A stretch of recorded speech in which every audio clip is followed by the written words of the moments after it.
Hey y'all, welcome back to Yellow Jacket Garage. What I got going on today is I got my buddy's 1972 Chevelle in here, and the problem that they're running into is when the car sits in their garage, it has a bunch of fuel vapor smell and it's pretty overwhelming.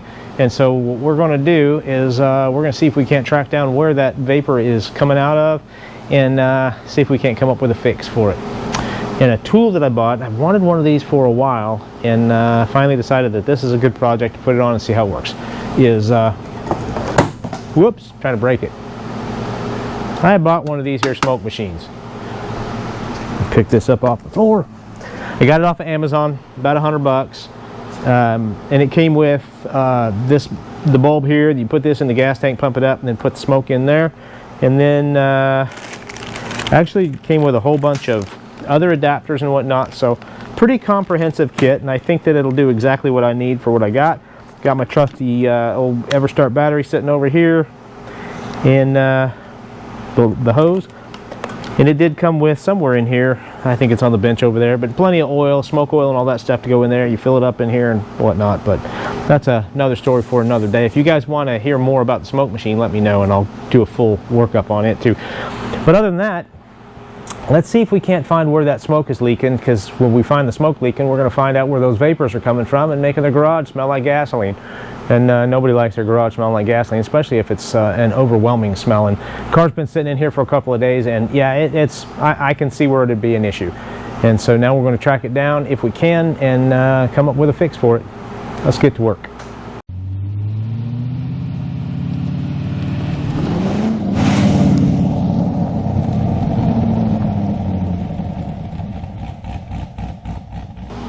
So let me go ahead and get this whole thing hooked up and fired up, and we'll see what it does. How it works. We'll see how it works. Be right back. Alright, I want to get underneath the car and start doing a little bit of a look around and see if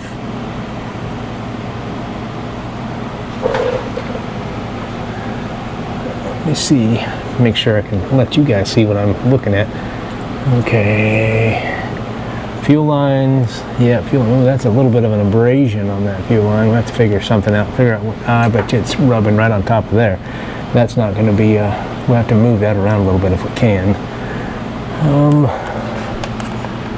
Get those. I don't know if I necessarily like the way that one is, but it looks like it's all the way on there. So we'll have to keep an eye on that when we do it. All right, back over this way. And here are the fuel lines. They come up, and then we got the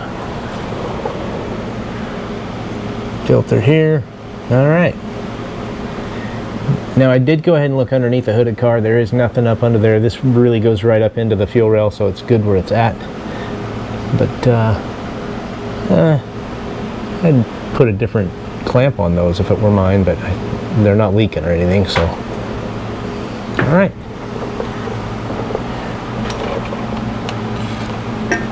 See where everything else is at, and I can't see anything else.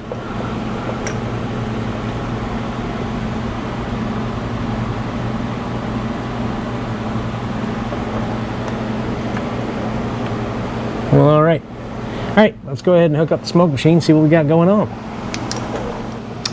All right, so inserting this in here is just a matter of kind of working its way in. Tighten up the bulb. Give it just a couple of pumps, it doesn't take much. I've got a rag over the license plate because, well, it's not my car. And I haven't discussed with the owner about actually having, you know, his license plates on YouTube or anything, so. All right, I'm going to go ahead and plug these two in and get the smoke machine hooked up, and we'll see what we can figure out. Machine's pretty easy. Basically, turn the power on, turn the smoke on. You can adjust the pressures and whatnot with that. But let's go ahead and jump underneath. See if we got any smoke anywhere.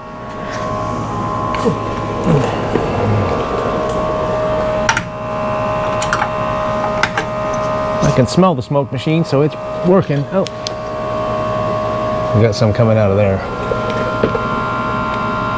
Hey, we got smoke coming off of that vent right there, right to there. I'll bet you what that is one of those. Yeah. Let me just make sure we can see that on the camera. Yeah, we can see that. I'm gonna go ahead and pop that out and see what that is. I think that that's one of those vents, and so that makes sense that the smoke's coming out of the vent. That's where it should come out, but why the smell? Maybe that's not a filtered vent, maybe it's just a screen, and so we're getting those vapors out of there. Let's investigate that a little bit further. But other than the filler neck, that is the only place that smoke is coming out.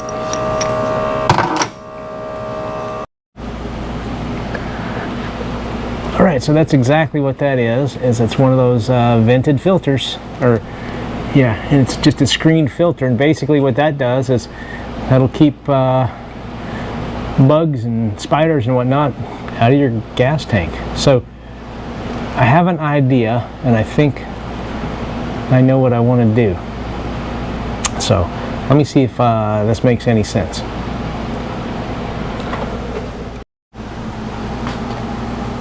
So I went down to my local NAPA store here in my little town that I live in, and picked up one of these. This is a brake booster carbon filter, and so it goes in between your vacuum line and everything else. And the idea behind this is to keep the fuel vapors out of your basically your brake cylinder in there, that diaphragm, to keep the diaphragm from breaking down. And it's activated charcoal in there, and it filters it out. And so, to me, I think if I put this in between the two, then this will probably stop that fuel smell. Now it's a matter of figuring out how to get it in there and keeping it up out of the way so it doesn't get tangled up with other stuff. But let's go ahead and see what we can do. All right, because of how tight it all is up in there, I went ahead and I'm going to leave the screen filter on there, added the carbon filter in there. I got a new section of hose that's going to go into the tank vent itself. It's difficult to see, but once I'm done and I get it put back in there, then I'll go ahead and pop the camera back up there so you can see what I've done. But that just gives you an idea of kind of what I did. This end's going to, again, go to the tank vent, up through the carbon filter, and then we've still got the screen in place here. Alright, so as promised, basically that's what I did. Put that in front of it, ran it through there. We're going to give it a test and see if it makes a difference, and see if they don't have that smell. Replace that line. I pulled that abraded line back up a little bit further out of the way, tied some of that stuff up higher, and kind of got them all sort of tied together. And yeah, you see a yellow zip tie up there, huh? Nobody will ever see that, but welcome to Yellow Jacket Garage. So anyway, there we go. I'm going to call that good and get this thing down off the lift. All right, so I guess we'll see how that one works out. We'll give it a couple of weeks and see if the smell dissipates in their garage, and hopefully that fixed that. I do have a couple of other things to do on the car right now, but I've got to go pick up some other parts for it, and so that's going to be another day, and probably won't do a video on that. It's just some minor stuff, but just trying to help a friend out. So anyway, put a comment down below. Tell me what you think. You think was that good, bad, or indifferent? What would you have done? Because that screen that they put on those, the hot rod, the vent screen, it's great, but it doesn't filter anything out. And so if you've got that smell, maybe that'll work for you. Maybe it won't. We'll find out here soon enough. But anyway, thanks for being here. Thanks for watching Yellow Jacket Garage. If you haven't already done so, please consider hitting that subscribe button, like, comment, all that good stuff if you feel like it. Again, thanks for being here. Thanks for watching. And as always, we'll see you on down the road.